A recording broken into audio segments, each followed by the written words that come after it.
आज मेरे मित्रों राजा हरिश्चंद्र की बगिया में जैसे ही पहुंचे विश्वामित्र जी, तो वहां जाकर के उन्होंने क्या किया, सारी फुलवारी को उखाड़ फेंका, तहस नहस कर दिया क्यारियों को। राजा की फुलवारी जो थी सारी नष्ट कर दिया।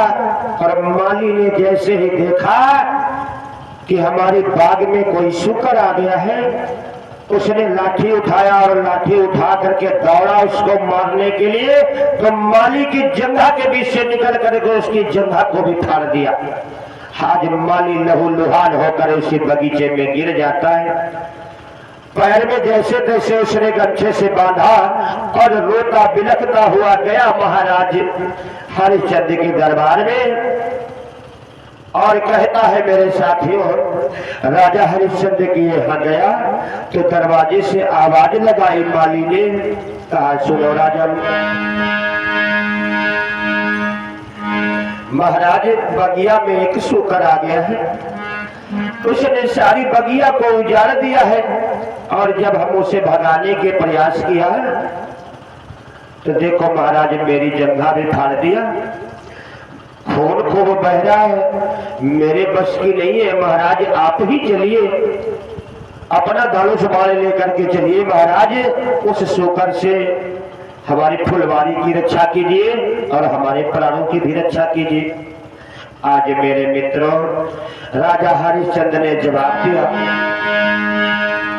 कहा, माली अब तो शाम का समय हो गया है और शास्त्रों के अनुसार बताया गया है संध्या समय किसी जीव की हत्या नहीं करनी चाहिए, इसलिए सुनो, ओए है संध्या का समय दुख मत दीजो काहू को, दुश्मन आवे द्वार बैठ काटी जाऊ।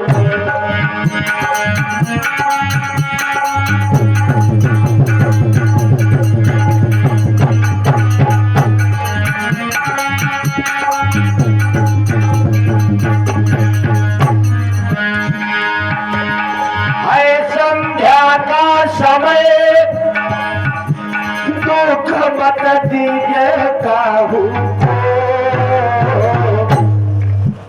अरे दुश्मन आवे द्वार बैठ काटी काहू।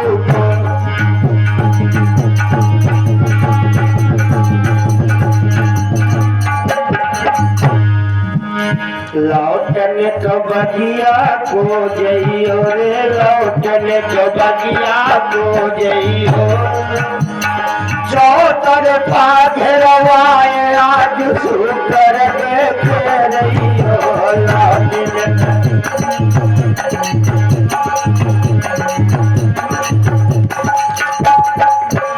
अरे चौतरफा घेरवाए आज शुकर देखे। और सुनो माली, सवेरे हम हो आवेंगे रे, सवेरे हम हो आवेंगे, अरे चौतरफा घेरवाई बात शुकर बरवाएंगे।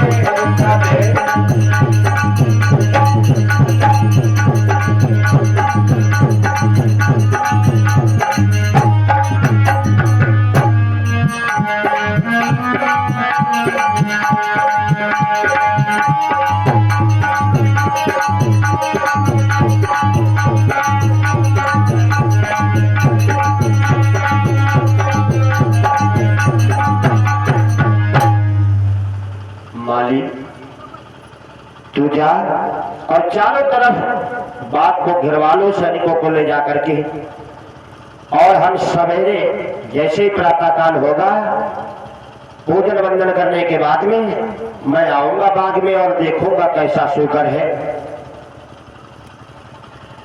माली तो वापस लौट जाता है मेरे श्रोताओं, लेकिन इधर सवेरे भगवान भास्कर जब निकले तब राजा ने मंत्री को बुलवाया और कहा, मंत्री हमारी सेना तैयार करो, हम जा रहे हैं शुकर को मारने। महाराज हरिश्चंद्र सैनिकों को लेकर के साथ में चल देते हैं। मेरे भैया जैसे ही बाग में गए हरिश्चंद्र, तो जो विश्वामित्र मित्र नाम के शूकर बने हुए ब्राह्मण आज झाड़ियों में छिप जाते हैं। इधर उधर देखते हैं हरिश्चंद्र, लेकिन कहीं दिखाई नहीं दे रहे।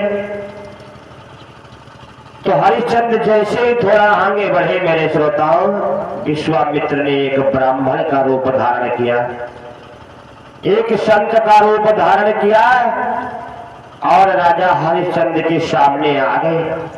राजा हरिश्चंद्र ने देखा तो प्रणाम किया। महाराज जी प्रणाम। प्रणाम बेटा, कौन हो तुम? महाराज मेरा नाम सत्यवादी राजा हरिश्चंद्र। सत्यवादी? हाँ महाराज जी, मैं अपनी प्रजा की सेवा करता हूँ और हमेशा सत्य बोलता हूँ। तो कहा ठीक है बेटा। बोले क्या सेवा की जाए आपकी? तो कह लगे बेटा सेवा कुछ नहीं, ऐसा करो कि हमारे घर में हमारी बेटी सियानी शादी के योग्य है, अगर कुछ दान हो पड़े तो दे दो बेटा, थोड़ा सहयोग कर दो, क्योंकि हम गरीब ब्राह्मण हैं, इसलिए दान मांग करके अपनी पुत्री की शादी कर रहे हैं। तो बोले ठीक है महाराज, हमारे पास अभी यहाँ तो कुछ है ही नहीं, अभी हमारे पास यहाँ कुछ नहीं है और हमारे पास में सिर्फ ये कुंजी और लगाम है। तो बोले यही दे दो। तो इससे क्या करोगे? बोले इससे तुम ये मत सोचो कि इससे हम करेंगे क्या, आप हमको यही दे दीजिएगा।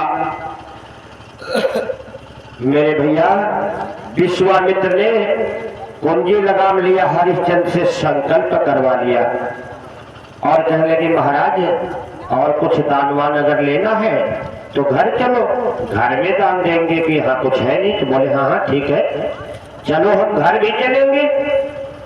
अब आज हरिश्चंद्र विश्वामित्र को ले जाकर के जैसे ही महल में पहुंचे, श्रोताओं अच्छा सा आसन दिया, विश्वामित्र जी को बैठाया और बैठाल करके खजांची से कहा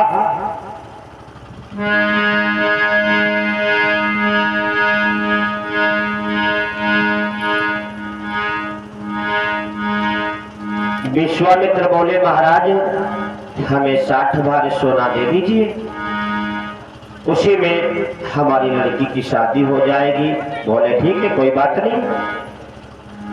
अब हरिश्चंद्र ने अपने खजांची को बुलवाया और क्या कहा,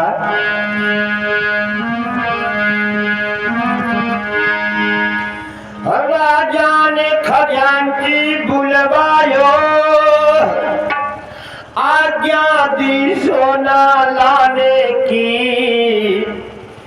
तब विश्वामित्र मुस्काई पे कही गई है बात ठिकाने की।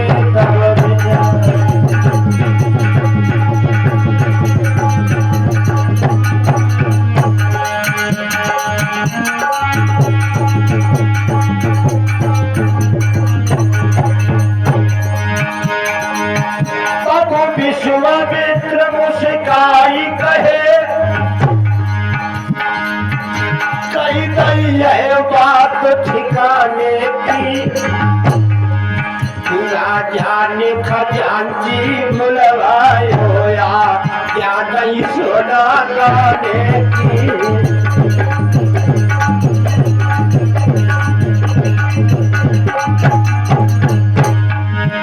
ओ राजा होश ठिकाने है। महाराज तुम्हारा होश ठिकाने है कि नहीं? बोले क्या बात है महात्मा? विश्वामित्र ने कहा ओ राजा होश ठिकाने है, सेवा किनके करवाता है,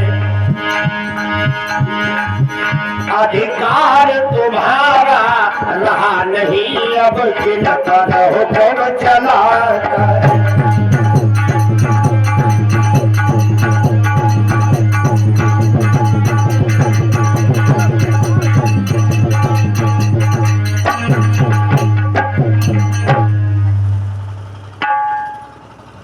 कहा, राजन तुम्हारा